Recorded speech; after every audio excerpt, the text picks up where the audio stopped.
pressure po ako, but I know that there's a responsibility because this whole cast is super handpicked talaga. As in, napakagaling. Alam ko po na it's an honor to be part of this cast. Not just our veteran actors, given naman napakagaling po nila lahat. Pero yung samahan po namin as kami mga teens, alam ko these guys are very good, well-seasoned actors. And I'm super excited to work with each and every one. Ang galing nga ng strategy ni Sir Deo, pinatawag sila, hindi nila alam, kinakast na pala sila. Focus group lang sila, FGD lang, silang apat. Remember sa Terrace Manila? Zijan pa and si Cyril. Hindi nyo alam na kayo na pala yung bubuo, you were handpicked na for the role. Ang ganda ng strat nila, wala. Okay, Biang, meron ka pa bang na-intimidate ka pa ba? Actually, hindi na-excite ako. More excited. Yes, every time na magte-taping kami o paglalaman kong bukas taping na kasi hindi bigyan ng schedule. Charot na siya. Ang hirap ng schedule. Hindi kasi lahat mababait eh. Tsaka walang pa-star. Yeah. Alam mo yun, tsaka pamilya talaga.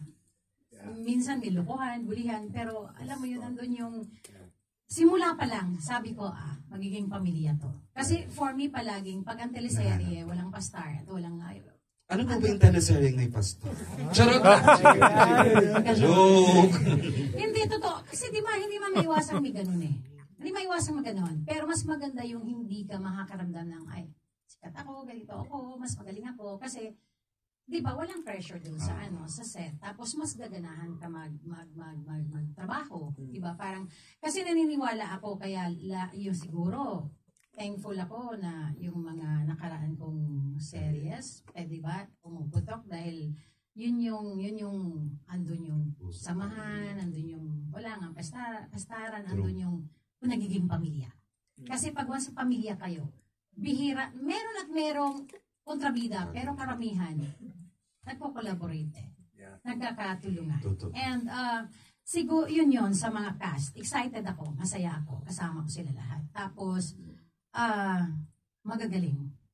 Maniwala ka, magagaling lahat. Alam mo yung parang kahit sinasabi ng senior ka, kahit sasabihin marunong ka, hindi ka pwedeng petics dito sa mga bagets na to dahil pwede kang lamunin. Coming from you. Yes, pwede kang lamunin ng mga bagets na to. Alam nila ginagawa nila, magagaling sila.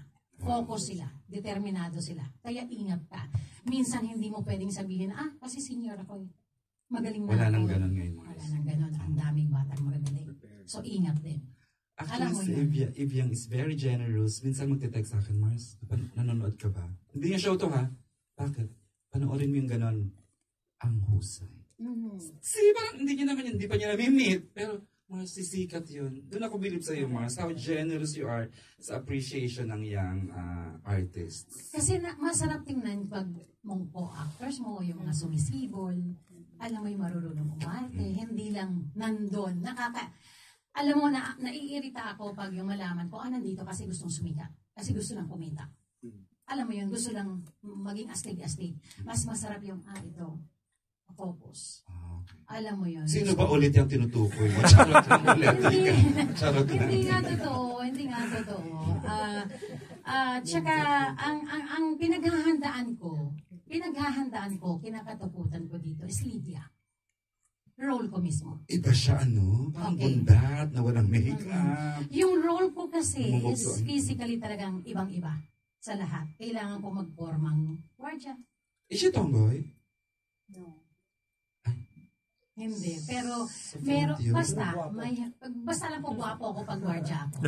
Iba naman pagdating sa bahay. Gusto namin yun sa third day 3 siguro may reveal yan. Yes. So, may iba dun sa bahay, iba sa pagiging guardia niya.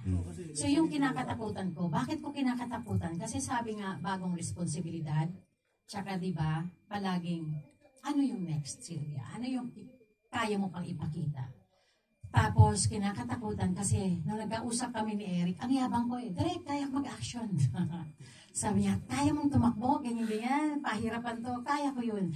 So, yun yung takot, but at the same time, lagi ako, pag may takot ako, ginagawa kong positive yun. Ginagawa kong yun. Tawag yan, tawag yan? Motivation. Minomotivate ko yung sarili ko na, takot ako, ganito ako, mas gagalingan. Wow. Mas focus ako. mas pag-iigihan ko. Yun, si Lydia. Kasi hindi, yung napanood nyo na Lydia ang ganun lang. Wala. Hindi yun. Kasi wala kang makitang action doon, ha? Meron. Yun lang yung flashlight ka lang. Action na ba yun? Ganon.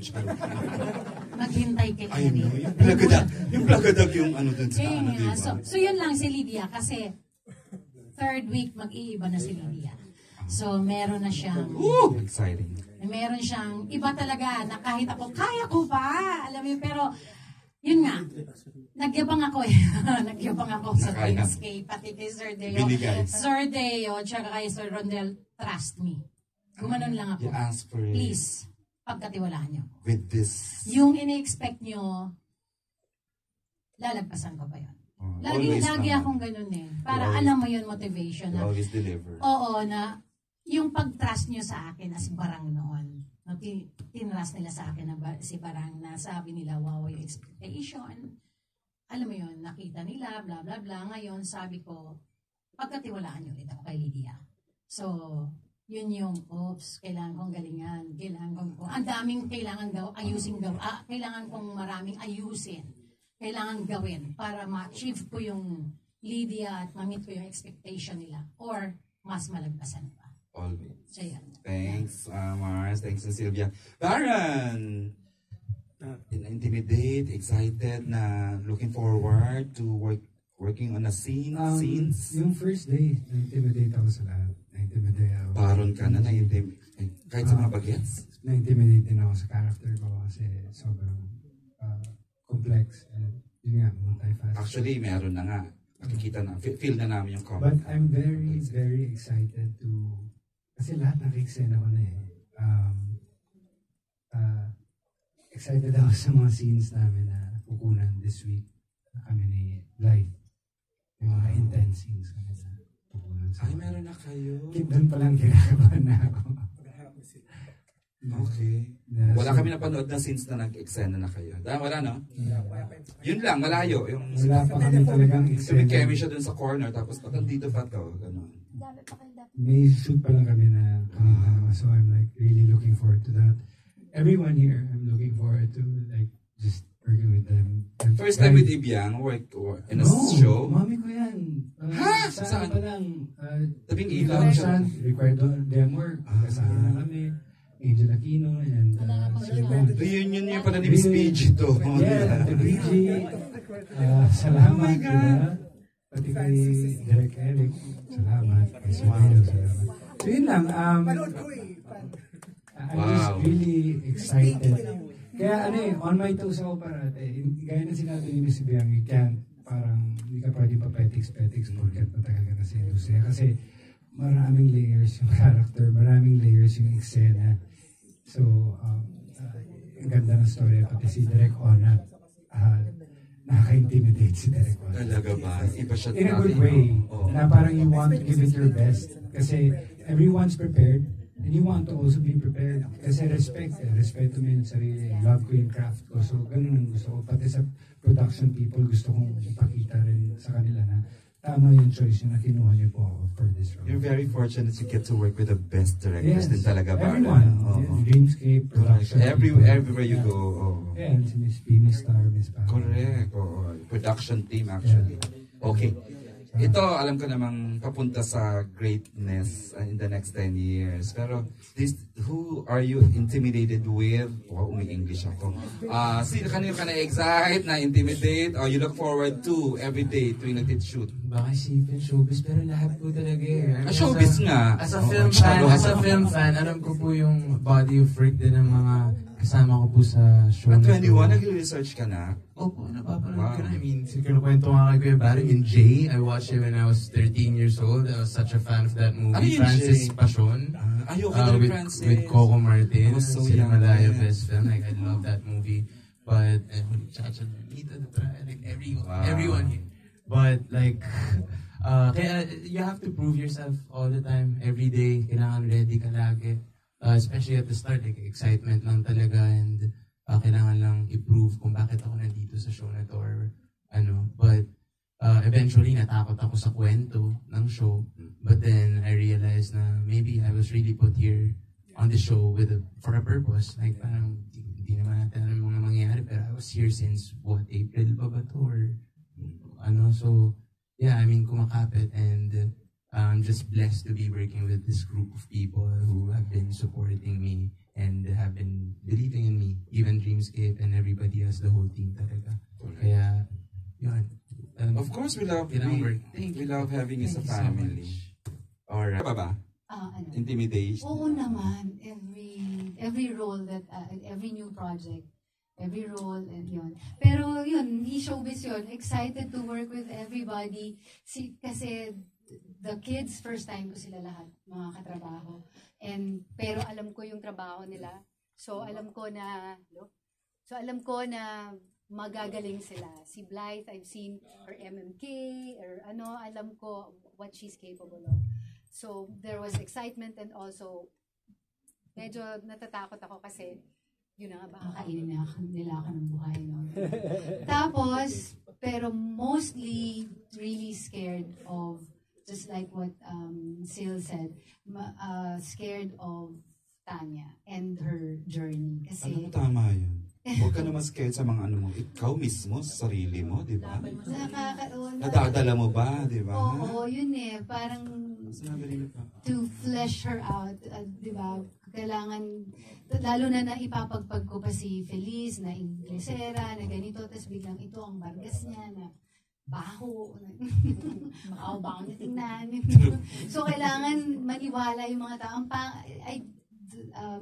Ayoko na hindi believable yung character, di ba? Ang pangit naman. And that will be a failure for me if I see slips like that. So, sana mapanindigan ko si Tanya and mabigyan ko ng justice yung journey niya as a mother and as a person. Ang dami mo ng minother, na role. From Julia Barreto to Miles Ocampo. And they're great. Ang dami na rin. Sino pa ba? Marami na. Hindi naman yung mga, Honesto, si Abby Bibi na malaki na ngayon. Yung Ningning ba? Hindi naman ikaw. No. Si, siya. Sa Honesto siya. Sa Honesto. Si, rin, what's his name? Bagito. Dami. So, I know. I've been a mom. Pagpasok ko dito sa industry na to, mommy na. At least maliliit eh. Siya Ina rin daw. Even siya Ina, and now she's my best friend. One of my best friends. Diba? Ngayon, once upon a time yun. Yeah, once upon a time. Alright. Yep, okay. Okay na. Blythe, who do you look forward to? Medyo lahat na, naka-excel naman na, di ba? Yes, actually, every time na mag-work po ako, I look forward to work every day na talaga kasi friends ko silang lahat, especially I'm working with my best friends. Sino? Kyle, Cyril, si Jella, lahat sila kababata ko, si JK din. So nung nalaman ko, talaga look forward ako sa kanila kasi galing ako sa drag queue and wala akong kilala or ka-close at all. Tapos yun yung first solo project ko din na talagang hindi ko sila close. Parang ngayon ko lang nakilala si JC. So ngayon parang, may friends na ako sa set. So super happy din yung sister ko for me kasi super gaan lang talaga. And in terms of intimidation naman, actually, this was the first time sinabi ko I had a talk with my mom. After reading the script, week 1, sabi ko kay mama, na-intimidate ako sa kambal ko. Sabi ni mama, wow, first time ko yan narinig sa'yo. Kasi hindi po talaga ako actually na-intimidate sa roles ko kasi more of na-excite lang ako. Wow, gusto ko to. But first time, natakot ako. Sabi ko lang, kaya ko ba to? Kasi usually kapag nabasa ko agad yung character ko, nagko-connect na ako agad sa kanila eh. Hindi ako nakakonect sa kambal ko talaga. Kinabahan ako. Sabi ko lang, kaya ko ba to? Then nag-workshop kami and I had the session dun sa teacher namin ng characterization na. Tinatanong niya ako, ano sa tingin mo, bakit ito yung hugot ni Sky? Bakit ganito yung kilong na? Habang pinag-uusapan namin, saka ko lang, as in nandun yung ideas ko, saka yung puso ko talaga gumaganon siya. Oh my God! Wala akong pinagkaiba sa kambal. Yung story din nila, in a way, story ko din pala. Habang sinasabi ko talaga, sabi ko, oo nga, yun din ako, oo nga. So, nawala na yung intimidation ko sa dalawa at mas ako to. Niyakap mo na Niyakap ko siya buong buo with that session. Kaya thank you so much for that. Meron din naman, and I'm very much intimidated by Cyril and si Jan. Wow. Yes. Nung ano pa lang, parang pinapose pa lang yung project sa akin na to. Siyempre, yung first reaction ko was, yay, I'm gonna be working with my friends. But at the same time, Cyril at si Jan. Kasi, bata pa lang po ako, sila talaga ang iniidolo ko. At hanggang ngayon, iniidolo ko silang dalawa. Sila ang pinakamagaling na aktor sa generation na to. Madami nagsabi ako, but sila talaga, simula bata pa lang, hawak kamay pa lang, very intimidated na ako by them. And nawala ako dun sa hawak kamay namin ko yun. Talagang ginanon ako, sinolo ako sa corner ni Ate Isa Calzada. Sabi niya, need to wake up, kinakain ka ng dalawa. Ever since that day, talagang, I was only 11 noon. But ever since that day, sabi ko, oh my God. Kasi syempre, alam naman natin lahat, sila talaga na una. Si Santino, si si Madam, diba? Madam Ana Manalastas. Lumaki ako sila, ang pinapanood ko araw-araw at pangarap ko lang maging katulad nila. And never yun nawala. Kahit ang dami nagsasabi, eto na ako ngayon, sila pa rin ang idol ko forever. At I honor that intimidation kasi ginagawa ko siyang motivation sa kanilang dalawa. And at the same time, sila din ang friends ko na tignan ko lang, maiiyak na ako. At naiintindihan yung hirap ko sa set. Kasi pares kami yung nakaabot sa days na babad na kami sa, sa ilaw. Tapos, alam mo yun, kaya hindi namin tumangkat. Kaya kami magkakait kami tatlo Hindi totoo yan. Naabot na namin. Nasa chills nyo na lang yun. Hindi ba? Huwag mo din namang isisi sa ilaw. Basta namin sa days na yun. So silang dalawa. So meron akong ganong intimidation with them. Talaga kapag ka-excited ako sila, kailangan ko talagang i-prepare. Sa'yo nitong batang to, nabalikan pa niya yung history, Kahit nawala sila pa rin sila. Nasa kanila pa rin yung puso nila na magaling silang aktor. My God, Cyril Ann Manabat, may famous yun. Lagi yung nakakalimutan ng mga tao. Kaya nagugulat ako, nagulat sa kanya sa Dirty Linen. Siya na yan, ni Cyril yan, ano ba kayo? Actually, meron time na sinabi niya, nasa Dirty Linen ako, okay lang ba akong go! Alam ko, lalamunin mo lahat ng tao na nandyan. Kaya nung alam ko, dito siya, kahit huwag ka pa pala. Kasi idol ko yan talaga Wow. Tapos meron din po, actually, intimidated ako sa audience also. Kasi Gen Zs are very nitpicky. Ayoko kong maging tong senior high kasi sobrang namin ito pinaghihirapan, of course, and it is very sensitive. And like we tackle about sensitive topics, serious topics. And alam mo, very woke ang mga Gen Z, kaya ayaw ko siyang maging katatawanan. Yun po, ang pinaka-kinakatakot ako. Alam niyo, Director, very tutok ako sa writers kit. Direct, every time na mayroong ganitong sinabi. Hanggang Sir Deo nga, itinetext mo, diba? Kasi, gusto ko talagang, tulad nung sinabi ko dun sa isang interview, I really don't want to romanticize drugs, yung mental health, at yung mga yan. Kasi ang dami ng shows na ito yung gusto nilang intention, like 13 Reasons Why, but after that, parang mas nag-escalate, mas tumaas yung rates dito talaga. I wanna make this different at magkaroon talaga kami ng impact at makatulong talaga kami sa mga tao. And makarealize din yung parents na, kilala mo ba talaga yung anak mo? Or like, maano nila na, lahat ng ginagawa ko na apektuhan yung anak ko. And sa mga anak din, may responsibility tayo na hindi natin pwede dapat ibintang lang lagi yung bad personalities and traits natin sa mga magulang natin. Of course. We need to take responsibility of our own life. Naman. Thank you, Madam.